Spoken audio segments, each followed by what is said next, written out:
ಕೊಟ್ಟು ಮತ್ತು ಏನಾದರೂ ಸಮಸ್ಯೆ ಇದ್ದರೆ ಒಬ್ಬ ಚಿಕ್ಕ ಮಕ್ಕಳ ತಜ್ಞನೂ ಅದರಲ್ಲಿ ಇರ್ತಾನೆ.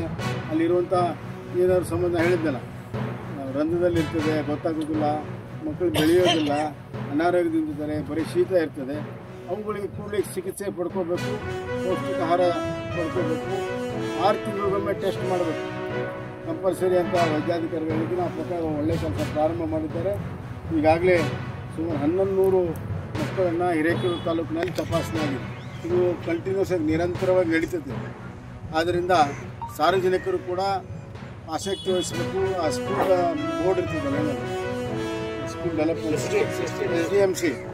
SDMCಯ ಸದಸ್ಯರು ಭಾಳಷ್ಟು ಅದಕ್ಕೆ ಮುತುವರ್ಜಿ ವಹಿಸಿ ಇಂಥ ಕ್ಯಾಂಪ್ಗಳನ್ನು ಎಲ್ಲ ರೀತಿಯ ಡಾಕ್ಟರ್ ಬಂದವ್ರಿಗೆ ಸಹಾಯ ಮಾಡಿ ಮಕ್ಕಳನ್ನು ತಪಾಸಣೆಯನ್ನು ಮಾಡಬೇಕು.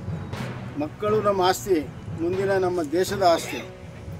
ಆ ಮಕ್ಕಳ ನಮ್ಮ ದೇಶದ ಆಸ್ತಿಯನ್ನು ಉಳಿಸ್ಕೊಳ್ಳುವಂಥ ಕೆಲಸವನ್ನು ನಾವು ಇವತ್ತು ಮಾಡಬೇಕು. ಮಕ್ಕಳಿಗೆ ಆರೋಗ್ಯದ ವಂಚಿತರಾದರೆ ಅದರ ಅಪರಾಧಿಗಳು ನಾವೇ. ಆದ್ದರಿಂದ ಹಂಗೆ ಆಗಬಾರ್ದು ಅಂಥೇಳಿ ವಿಶೇಷವಾಗಿ ಹಾವೇರಿ ಜಿಲ್ಲೆಯಲ್ಲಿ ಈ ಯೋಜನೆಯನ್ನು ಮಾಡ್ತೀವಿ. ನಿರಂತರವಾಗಿ ಆತಂದರೆ ಒಳ್ಳೆಯ ಆರೋಗ್ಯವಂತರ ಮಕ್ಕಳು ಯುವಕರಾಗ್ತಾರೆ, ವಯಸ್ಕರಾಗ್ತಾರೆ, ಒಳ್ಳೆಯ ವಿದ್ಯಾಭ್ಯಾಸ ಪಡಿತಾರೆ, ದುಡಿತಾರೆ, ಕುಟುಂಬ ಚೆನ್ನಾಗಾಗ್ತದೆ, ಇಡೀ ಸಮಾಜದ ವಾತಾವರಣ ಚೆನ್ನಾಗಾಗ್ತದೆ, ಪರಿಸರ ಚೆನ್ನಾಗಾಗ್ತದೆ. ಇದು ಒಂದಕ್ಕೊಂದು ಸಂಬಂಧ ಇದೆ. ಆದ್ದರಿಂದ ಇದು ಭಾಳ ಮಹತ್ವದ ಯೋಜನೆ ಇದೆ.